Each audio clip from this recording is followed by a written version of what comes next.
สองสาวนี่เฮ็ดเมนูหยังมื้อนี้ฮะแต่สิเบาแน่น้อยนึงเพราะว่ามีทางสามสาวเพิ่นมาช่วยโอ้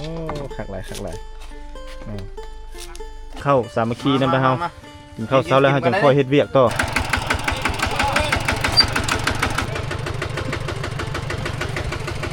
nó là tạ rô tạ phê nó rô dâu cho các ni nó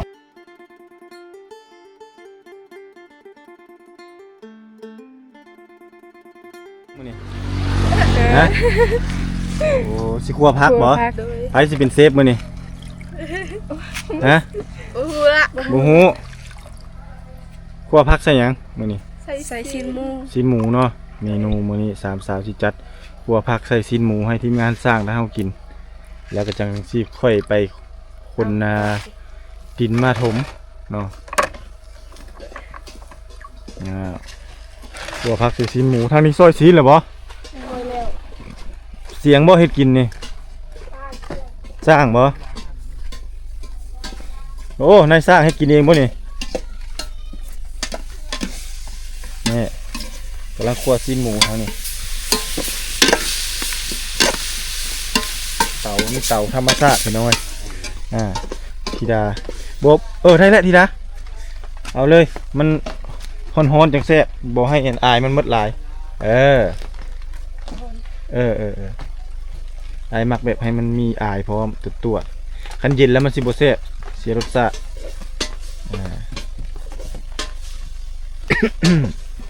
ก็สิเบาแน่น้อยนึงเพราะว่ามีทางสามสาวเพิ่นมาช่วย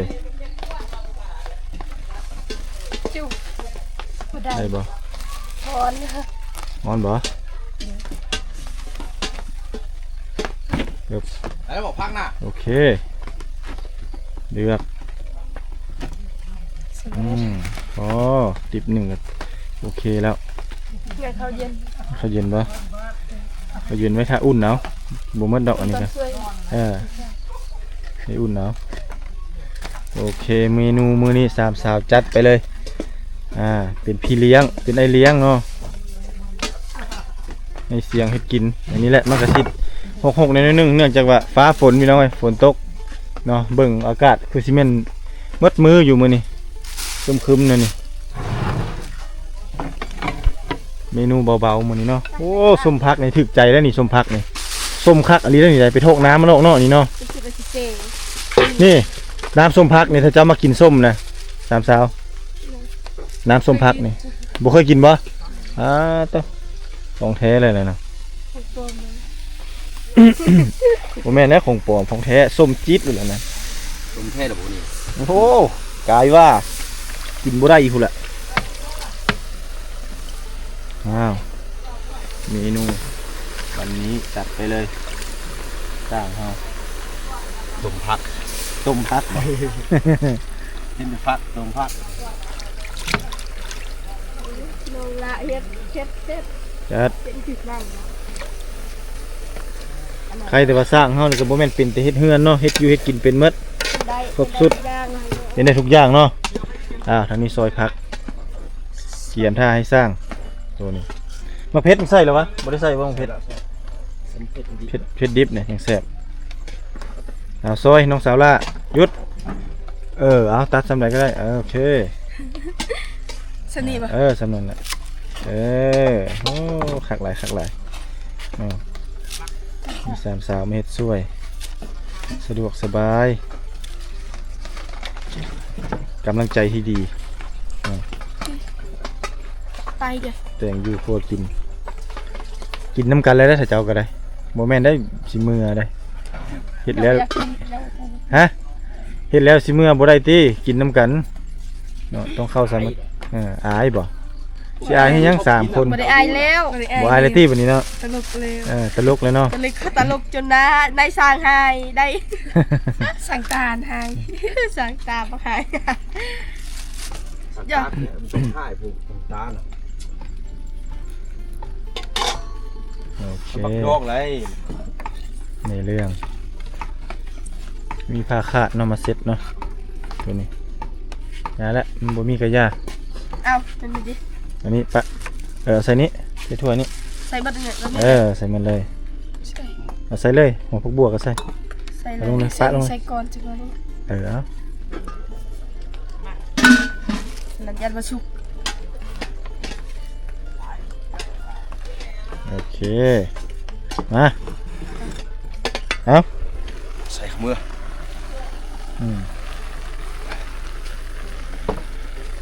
ไฟได้ใจขนาดเนาะ ขนาดไฟ ไผ่ต้นควันเป็น ตอนควันนะบ่เป็นตาตอนนี้เราโอเคอยู่ตามสาวเพิ่นก็เฮ็ดเบียกท่าแต่เช้าพุ่นเนาะ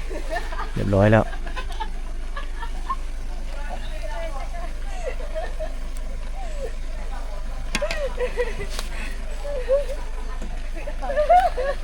ยังสะอิ้วเนาะบ่มีเนาะอันนั้นใส่แล้วเครื่องปรุงใส่มาแล้วอันขนอรสดีเมืองใส่แล้ว ไปจนท่านแบบจืดคือ น้ำปลาโอเคอ้าวนี่ฝีมือของทีมงานสร้างได้มั้ยเนาะคั่วซินหมูใส่ผักคือเก่าแล้วก็มีผักส้มพร้อม เขา นี่ แล้วเขาล้ำๆเลยเบิ่ง สาวนึงเข้าไฟไหม้หดเข้าบ่อายขึ้นเนาะ ในช่าง เอากินเลย ในช่างใส่ฟืนในช่างใส่ฟืน อ้าวมาเด้อ FC ทุกท่านกินข้าวสามัคคีนำไปเฮากินข้าวเช้าแล้วเฮาจังค่อยเฮ็ดเวียกต่อเย็นจังว่ะ เอาเลยแหละอาจูนี่บ่ อ้าวกิน นี่แหละกินเองอย่าเขาอย่าง กินข้าว ดึงหน่อยอมมือมา นี่สามสาว แม่น สามสาวมากินข้าวน้ำมื้อนี้เนาะมาเฮ็ดอยู่เฮ็ดกินก็แนวนั้นล่ะบ่ มาแล้วกินข้าว มาได้ อันนี้ที่เด้อกินข้าว กินข้าวกินน้ำนี่เย็น กิน ข้าวสามัคคี ยังเจ็บกลางบ่ นำกัน จับมอด้านกินหนังซ้ำหนังงับฟังเพลงก็ได้ แซ่บเหมือนกันกินข้าวเด้ออย่าโดย จะโดยเด้อจะโดยเด้อ จะว่าเขาชวนเราไปหายน้ำที่เราได้แบบไม่ให้เด้ออย่างนั้นเดียวได้ นี่แหละคือความสามัคคีเฮ็ดเวียกนำกันงานมากินข้าวกับกินน้ำกันสามัคคีกันคือจังซี่แหละทีมงานเราทีมงานสร้างกับสามสาวเนาะเพิ่นก็ได้มาช่วยเวียกแต่เช้าๆจังน้อยกินข้าวกินน้ำแล้วถ้าเฮาก็สิพากันไปขนดินนะเนาะไปขนดินเพื่อจะมาถมเฮือนนั้น แต่ว่าเพราะว่าฝนบ่เช้าคันฝนเช้านี่ก็สิได้จอดโครงหลังคานั่นแหละเนาะก็ดำเนินการไปเรื่อยๆเดี๋ยวมีหยังบ่ตุกก็จะอัปเดตโครงการสานฝันให้กับน้องๆเพิ่นไปตลอดวันนี้ทีมงานสร้างเขาก็ได้ขุดดินเองเลยได้พี่น้องเอ้ยเนาะถ้า3 มาเปลี่ยนเครื่องป่านนี้ยังบ่ออกมาอยู่สงสัยเพิ่นค่าเวียกบ่รู้ว่าจังไดบ่ฮู้แล้วเฮาก็ท่าบ่ได้เนาะเพราะว่าหลายคนมันจะง่ายนะปล่อยก้นเขาเลย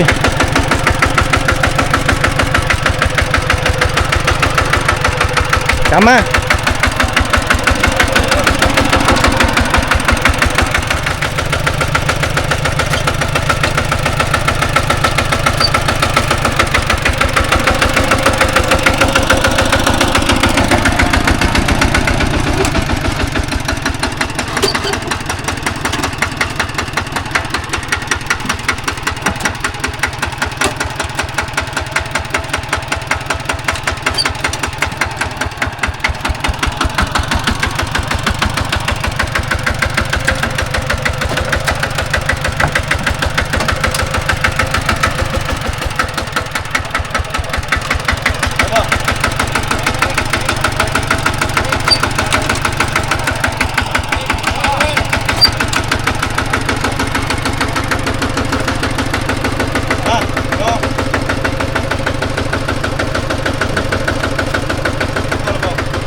หัวลง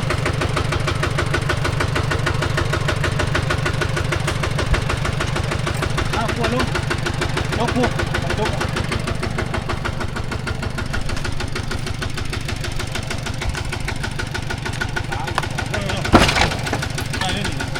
มาไหมมาค้ำไว้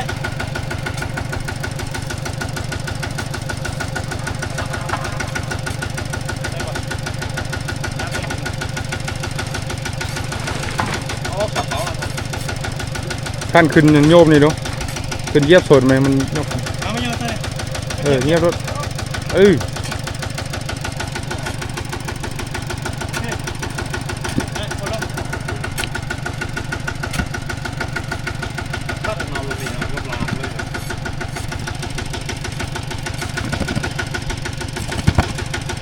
มันบันทึกเองเนี่ยบ่นี่ เอาก้อนหนึ่งเสื่องแก้เซลกับเราเนี่ยแก้แล้ว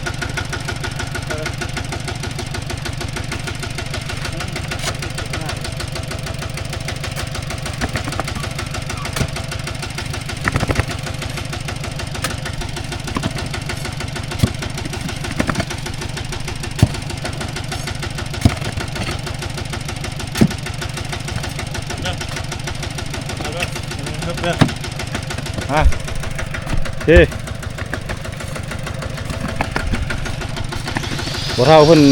บ่ถนัดเพิ่นถนัดอยู่แต่ว่าแห้งเพิ่นมัน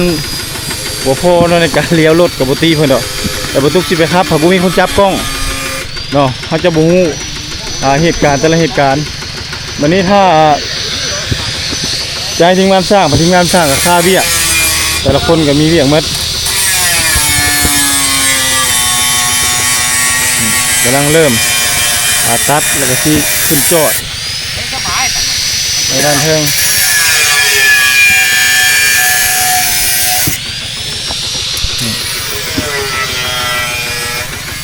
อันนี้ก็เตรียมคนเข้านี่ละจะมีอยู่3-4 ห้องจะคือเต็ม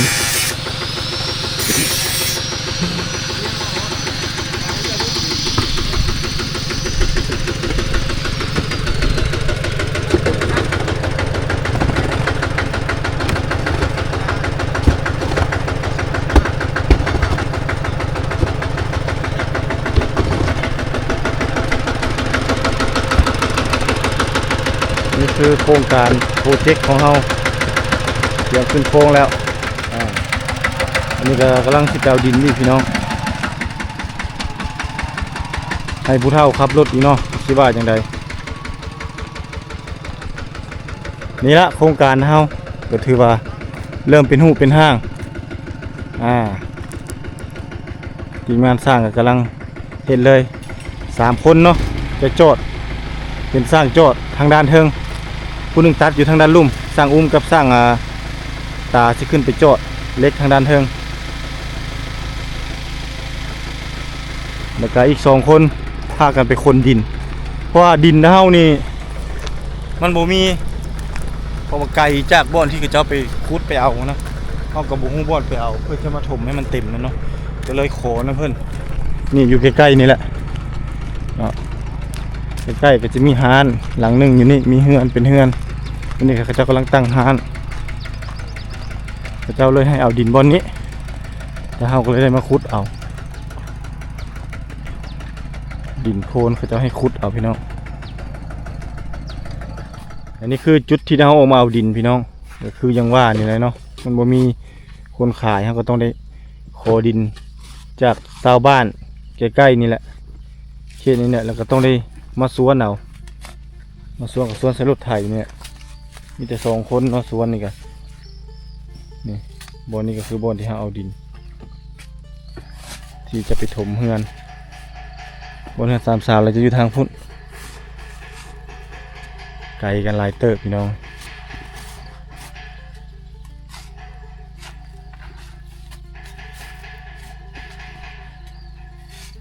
เพื่อที่จักประมาณจักโลจักรถไทยนี่จังเต็มห้องนึงนี่พระเจ้าขนบ้านนี่4 รถเนาะ4 รถจึงเต็มมาห้องนึงพี่น้องนี่นะเขาว่าหม้อนั่นกับข้าคือกันเพื่อนเอาเริ่มคอนำมาพวกเขตดินนี่ต้องได้เฮ็ดตัวนี้ก่อนเฮ็ดตัวนี้ก่อนนี่ก็เฮาชะโนชิวๆทุกไทยทุกเทียดกันแล้วอันนี้เฮาตัวนึงมือหนึ่งไข่ไก่ก่อนจะหน่อยไก่มายังวันดาดต้มไก่ตัวนึงขึ้นว่าอยากเลี้ยงแต่ว่าเราเริ่มเฮ็ดเรียกตัวนี้ก็ บ่เรื่องพยายังเป็นยังมีไก่ จำก่อนเนาะเบาก่อน จับเท้าลืมตอนนั้นธรรมดาพ่อก้อนจับเจาะ แนวมาแล้วชื่อมันก็แนวนั้นตามมีตามโพงนะเจ้าเจ้าพลืมมันบ่ ก็แม่นคืออยู่บ้านครับพวกงัวพวกควายกินงัวกินควายก็เอิ้นหมดในเรือถึงในกรุงเทพบ้านมันเป็นยังเจาะสิใส่เจาะได้ เอาอันนี้กับเจ้าเฮ็ดเด้อมอบให้เจ้าเลยจำบอกเก้าคือพ่อเพิ่นลืมพี่น้อยก็ทุกท่ากับทีมงานพากันเอาใจลงใจกับค่าเกิกอยู่นั่นแหละเอาขึ้นก็บ่ได้เอาลงก็บ่ได้มันค้างเกิกเลยนี่น้ำเฮาก็ยังบ่ทันได้ให้บ่เฒ่าเพิ่นเฮ็ดตามมีตามคลองอันนี้เขาเอาตามความเชื่อเนาะตามความเชื่อแล้วให้เพิ่นเฮ็ดก่อนทีมงานเฮาก็กำลังจุ่มใส่เฮ็ดจอดโครงเล็กเพื่อให้เป็นโครงห้างคือวิธีการของเขาครับ เตะนอนเรากรุงเทพนอนเราคุยอิดน้อยคุยมืดคุยอัดตัวน้อยเนี่ยอัดมันคืออัดมันเนี่ยใจเยอะใจเยอะเนี่ย โอ้ เฮ็ดอยู่นี่นะครับ เพิ่นไปเฮ็ดเพิ่นมาสร้างอยู่นี่เด้ให้ยอมคือกันเด้เจ้าก็ให้ลีกให้ยอมเลย กินนะมื้อนึงใกล้ๆจะน้อยแล้วโตใกล้อีก เอาไก่มาอีกให้สะดวกให้สบายลูกหลานอยู่นี่ก็ได้ผู้เฮ็ดผู้สร้างอยู่นี่ก็เอา เฮ้ยนอนอยู่นี่เจ๊ไม่ยากอ่ะดอกถูกเตะดิพูดดินอนละเนี่ยนะครอบครัวคุณไม่เอ้ยนี่ไงเจ๊คุยพูดดอกหน่อท่อนอนแล้วอำกันอำยายุกนอนละกูครอบคุณมันนำเทรนรู้ว่าใครตัวอากักนั่นกูนี่แหละตัวนึงน้อยนึงไข่จะน้อยละมันนะมาตัวไก่ตัวแม่มันถ้าให้พ่อพระคุณไม่ก็ย่างดอกตัวนอนละโอ้ไม่อะเอาไม่ยุกโผล่แบบนั่นละเอ๊ะเงี้ยเจ๊ได้แม่แล้วเอายุกเอาแม่คุยพูดอะไรตักย่าจ้ายั่วกูจ้ายั่วย่าอย่างเงี้ยเจ๊ยิ้มย่าก็ย่าคุกเขตปลาดอกตัวก็ย่าย่างดอกพูดเตะเร่ที่มองก็ไอ้ตะอะไรละมันนะกูประโดดตัวที่บอนน่ะแล้วบอนน่ะทำผลิตตัวบอนกุ้งไม่ใหญ่หันมันน่ะละตัวน่ะไหวเฮ้ยจะสับลายใช้ยอมให้ไงเจ๊กไม่ก็ยากตัวน่ะ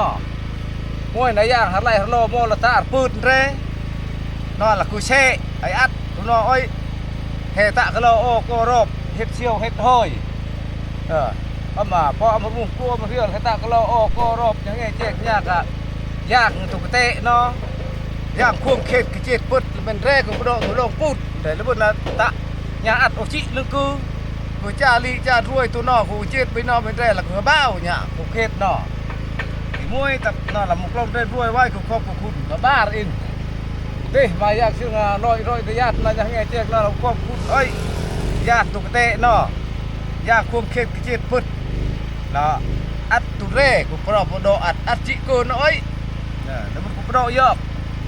ตัวนอนเราตะโรตะเพนอโรเยาจอกสักนี้เนาะตัวนอนเรากูลุยเนี่ยกูเล่ครอบเล่คุณแต่นอนกูครอบกูคุณเอ้ยอย่างเงี้ยแจ๊กนอนกูปลอบเนี่ยตุเร่จุดปลาเฮโจย้ายแล้วเป็นไงอันนี้เป็นวิธีการของเพื่อนย้ายเจ้าที่เจ้าทานแต่ไปอยู่บนตกกกไม้ใหญ่ถูกแล้วเพื่อนวะวันนี้ลูกหลานสิเฮ็ดที่สร้างวันนี้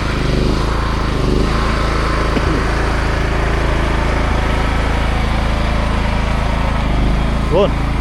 กบดูกู ผมยุ่งคุณป่ะ ไปพูดเลย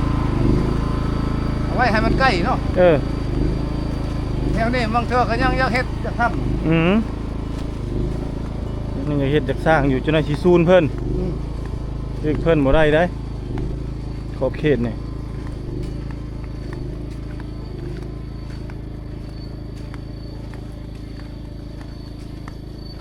นี่ละคนนี้ละ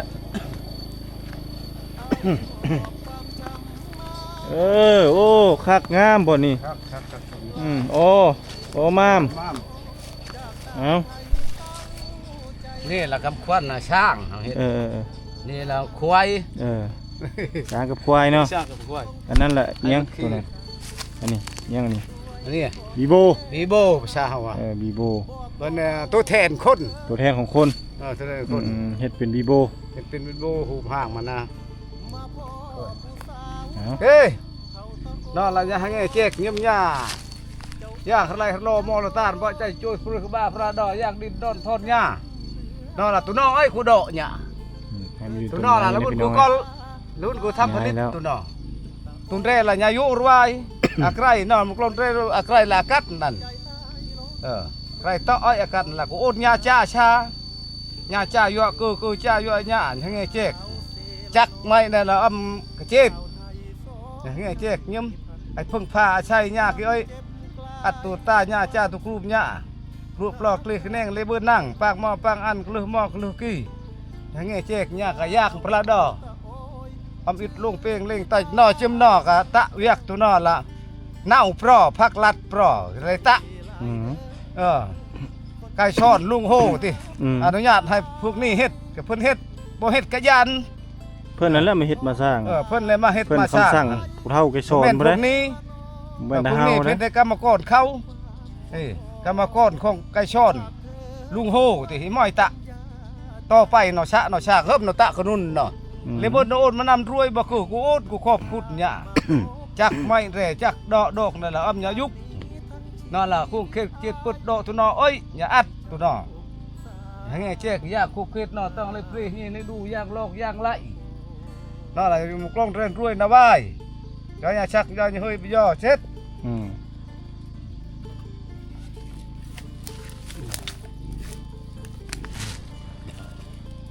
น้อยน้ออย่าอัดตัวน้อยน้อตัวโลกน้อยอย่าอัดให้ไงเจ๊กหญ้ายากนะลงไล่ใกล้กระดวกพระดอเพราะมันมุ่งครัวมันเรือนลดล่างปอนั่นนอกก็ได้มาเรืออมนอกก็โลกนอกก็น้ามอก็โลกนอกแต่บ้าก็นากีเฮ้นอนละยากดอกเพิ่นกระเตะอันนอนละยากยากติ้วยังไงเจ๊กครอบครัวนำกล้องเดินด้วยไว้อาใกล้จ้ากัดนั้นนั่งตะตัวดุกตีนอนอย่าอัดตัวน้อยอัดตุบุกน้อยเรียมไรใต้เรียมรอยต่อยอ้อยังไงเจ๊กย้ายดินย้ายน้ำสร้างเนาะ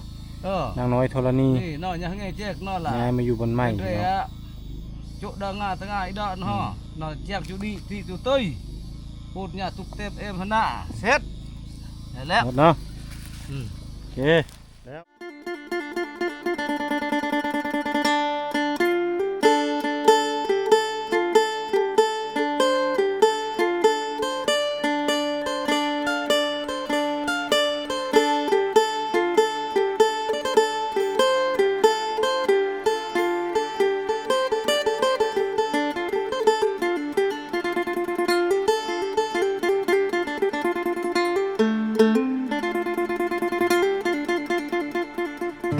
ไอหอบความช้ำมาเซละโนหลายปีหม่นหมองจากสาวไทยเศร้าใจรำพันถ้านับเป็นเหตุเฮ็ดให้เฮาต้องพลาดจากกัน ด้วยพ่อแม่เจ้านั้นบอกบ่เอาลูกเคยคนจนมาพ่อผู้สาวชนเผ่าตะโอยเจ้าเอิ้นจะโดยง่อยเด้อชื่นใจเหลือล้นเธอชื่อธิดาสาวชนเผ่าตะโอยหน้ามนพอยิ้มจิ้มใจอ้ายล้นเหมือนนิมนต์มาจนละเมอสาวเซละนองบ่าวไทยสองใจพันความเจ็บกลายเป็นความสุขหากันแต่วันแรกเจอสาวเผ่าตะโอยชื่อธิดาอ้ายหาเจ้าเด้อขอบใจหลายเด้อคนดีที่หาพักอายขอฝากชีวิตไว้เซละนอทุกความหม่นหมองฝากเธอช่วยเป็นยาใจขอบคุณความเจ็บที่นำพามาพบสามใบ จากนี้ทั้งชีวิตอายมอบให้เจ้าสาวงามตะโอ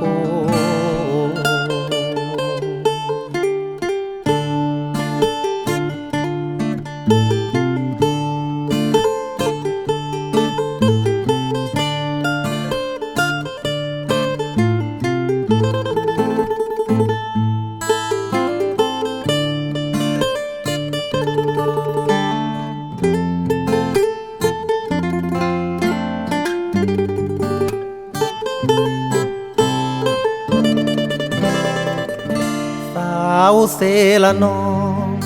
บ่าวไทยสองใจพันผูกความเจ็บกลายเป็นความสุขหากันแต่วันแรกเจอสาวเผ่าตะโอยชื่อธิดาอายหักเจ้าเด้อขอบใจหลายเด้อคนดีที่หักอายขอฝากชีวิตไว้เซละนองทุกความหม่นหมองฝากเธอช่วยเป็นยาใจขอบคุณความเจ็บที่นำพามาพบสามวัยจากนี้ทั้งชีวิตอายมอบให้เจ้าสาว